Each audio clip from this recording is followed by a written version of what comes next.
پیغمبر علیه الصلاة والسلام فرمایي زب و تاسو ته افضل ترین استغفار در وشیم، افضل ترین. یعنی استغفار دا معنا مروي استغفر الله رب اغفر ورحم وانت خير الراحمين. دا ټول خبرې یو دي چې یعنی الله زما مغفرت تو فرمایا، لما ګناه سوي ده، لما خطا سوي ده، لما په قصد سوي ده، لما په ير سوي ده، لما په خطا سوي ده. دا استغفار دا معنا ده چې الله ما ته معافي وکړي. صحیح سلوک. نو پیغمبر علیه الصلاة والسلام فرمایي نو زه به در وښیم چې تر ټولو اعلی بهترین خوندور افضل ترین استغفار کوم یو دی.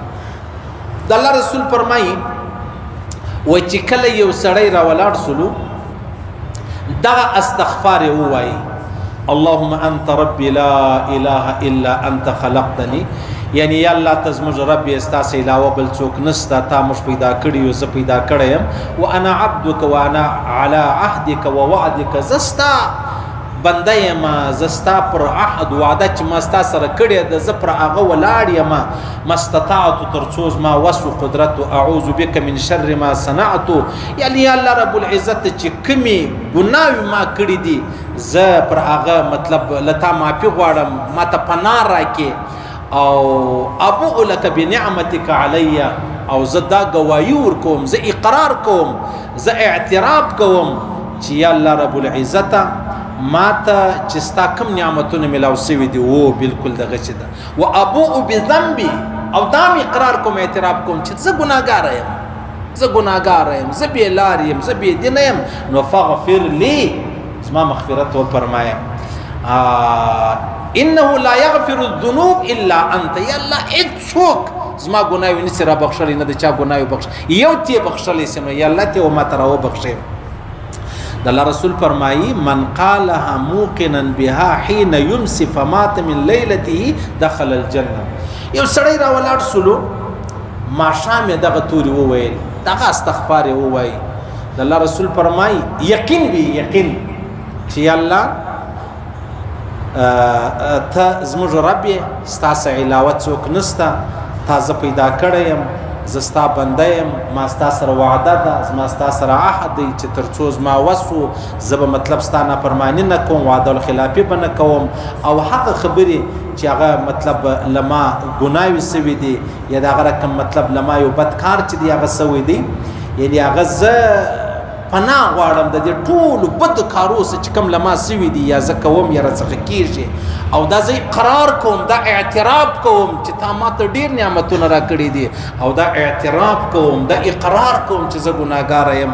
د الله رسول فرمایي ته دا تورې ووایه او بیا دا هم وایه چې الله بخښل والا یو ته یې. د الله رسول فرمایي ستا پر دې خبرو یقین و ماښام دې وویل دا تورې، سهار لره خدا نه خواسته مړ شوې. د الله رسول فرمایي ته جنتي یې، یا سهار دا توري تا وویل ما شام لره مړ شوې. د الله رسول فرمایي ته جنتي یې. الله رسول فرمایي ته جنتي په دې خبره باندې چې کله یو سړی را ولاړ شي دغه توري ووایي. ترمذي شریف حدیث د الله رسول فرمایي الا وجبت له الجنه، کدا توري چا ما شام ویل سار لره مړ سو وجبت له الجنه، جنت لره واجب دی، او که سهار ویل ما شام لره مړ سو د الله رسول فرمایي جنت لره واجب دی. ور دا خبرې د امام ابو حنیفه صاحب رحمه الله نه دي، دا د زموږ د دیوبند د بزرګانو د اولیاء او د مشایخو نه دي، دا د الله د رسول دی، او د الله رسول چې خبره کوي هغه د الله له جانبه کوي. نو بیا به ما ته په دې کې شک را پیدا کېږي، بیا پر پیرانو ګرځو چې یاره ما ته د کلمې راوړشي چې خدای ما معاف کړي. الله رسول دی، د الله رسول رسول دی، بیا مرغلو بل چاله چې یاره یو داسې ناولاده ذکر راوړشي. ناولاده ذکر ولې ته د الله رب العزت خاص بنده یې. موسی علیه السلام الله ته ویل الله داسې کلمې راوښیه چې زه هغه وایم زما ستا په مابینځ کې تعلق، هغه لا اله الا الله وایه. شیخ زکریا صاحب رحمه الله حدیث نقل کړی دی، او یا الله دا کلمې خو ګرد کائنات ګرد جهان وایي، دا کلمې خو ګرد جهان وایي. موسی علیه السلام ډېر په ناست پاست وکول دی تورې راوښی چې خالص ما او ستا تعلق سره. الله ول نه زه خو یوازې ستا رب نه یم، زه خو یوازې ستا خالق نه یم، دا ټول زما مخلوق دی، هر سړی دا غواړي چې زما د رب سره تعلق چې دی هغه جوړ شي. بیا ورته وفرمایلې الله ورته ویلې ول دغه تورې چې ما در وښول چې لا اله الا الله دا د کاغذ پر یوه ټوکړه باندې ولیکه دا اوم ځکه و اسمانونه دا عرش و کرسي دا د ترازو په یوه پله کې کښېږده د لا اله الا الله په بله پله کې الله فرمایي زما د ذات څه علاوه نور ټول کائنات د میزان ترازو په یوه پله کې کښېږده لا اله الا الله په بله پله کې کښېږده خبره خلاصه ده دا صرف د ایمان سره تعلق لري دا د عقیدې سره تعلق ایمان برابر عقیده برابر آمنا وسلمنا او که بیا ته مطلب اعتراضونه کوي خبرې پکې راباسي شک پکې پیدا کوي دا زما او ستا د خپل زړه د خپل فکر هغه خوبس دی خباست دی چې موږ د الله او د رسول په خبرو کې هم شکمن یو چې یاره ته واده به څنګه ځي زما په خبره کې زر نه 50 لکه خبرې پیدا کېدلی سي لیکن د الله او د رسول په خبرو کې شک لیدل دا د ایمان زیاده بس ایمان لاړی صحابه فرمایي دی صحابه کرامو ویلې ول دا کېدلی سي چې زه د خپل بابا څخه نه یم پیدا سوی د بل چا څه دیم زما دې خیانت کړي څومره عجب غلطه خبره ده څونه درنه خبره ده لیکن د صحابه داسې ایمانونه ول د الله د رسول چې کومه خبره ده پکې وسره شک نشته موږ ته ګوره موږ غلی یو موږ دوکبازان یو موږ په ډماران یو د خپل عزت د محمد رسول الله تر عزت ډېر خوښ دی بس دا وایي چې یاره دا نو څنګه کېدلی چې زه دې په زړه کې دا خبره راوګرځوم چې کېدلی سي زما عدید یې نافرماني کړی خیانت کړی دا تورې موږ نه وایي صحابه کرامو دومره ایمانونه وو دا خبره ودې ته یو شی نه معلومېدله ولته څه وایه ورور هېڅ خبره نه ده د الله رسول فرمایي چې دغه استغفار سړی سهار ووایي یقین هم د هغې چې دا کم تورې وویل سهار یې ووایي ماښام لره مړ سو دا جنتي دی دا ولاړې جنت لره او که ماښام ووایي سهار لره مړ سولو او د الله رسول فرمایي ترمذي شریف حدیث کې بیا دا دی چې مطلب ته سهار ووایي نو بیا ماښام لره مړ شو وجبت له الجنه جنت لره واجب دی د الله رسول فرمایي وای داسې ګناه وسته کله کله د چا څه ګناه وسي دا زموږ بزرګان اولیاء مشایخ چې ګناه به ځینې وسو دومره به شرمنده وو بس دا بیا فکر چې اودس وکړم 2 رکعاته نفل وکړم تلاوت وکړم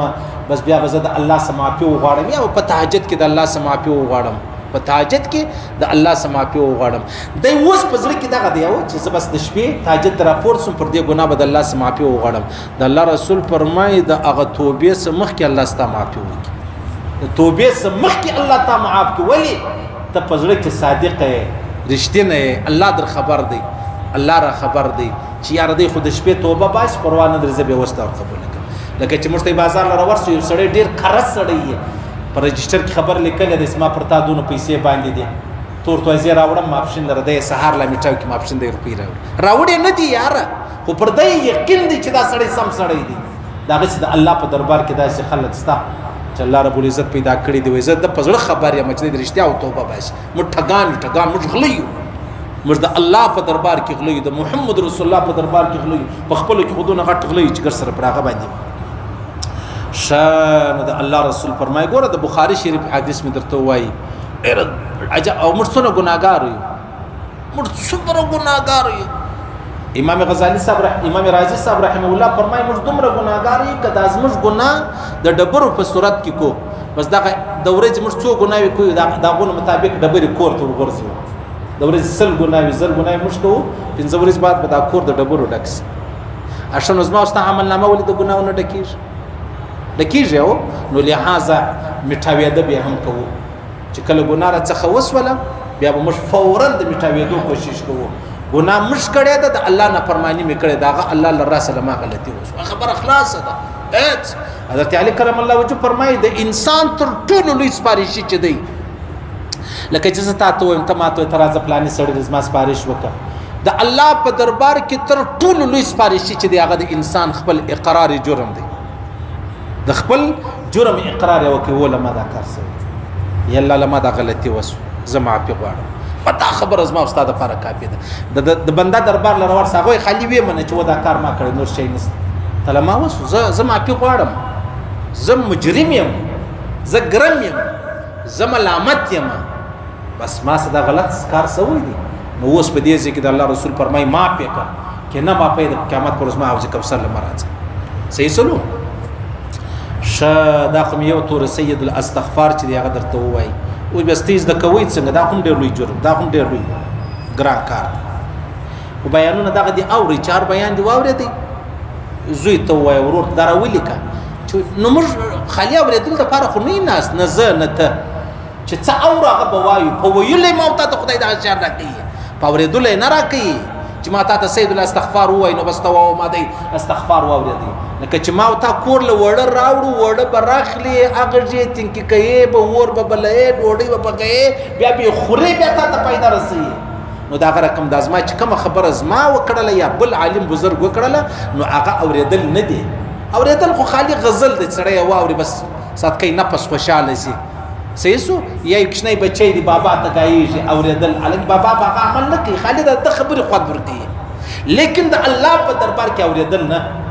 یو اورېدل د قرآن راغلی دی چې قرآن ته واوره خالي غوږ په وسته په تراویح کې په لمانځه کې موږ غوږ په نیولی دي لیکن چې دا شیان دا زما ستا دپاره دوا ده دوا به خورو نو خوړنګ دا ده چې ما ورته بیا وایي سهار یې وایه ماښام یې وایه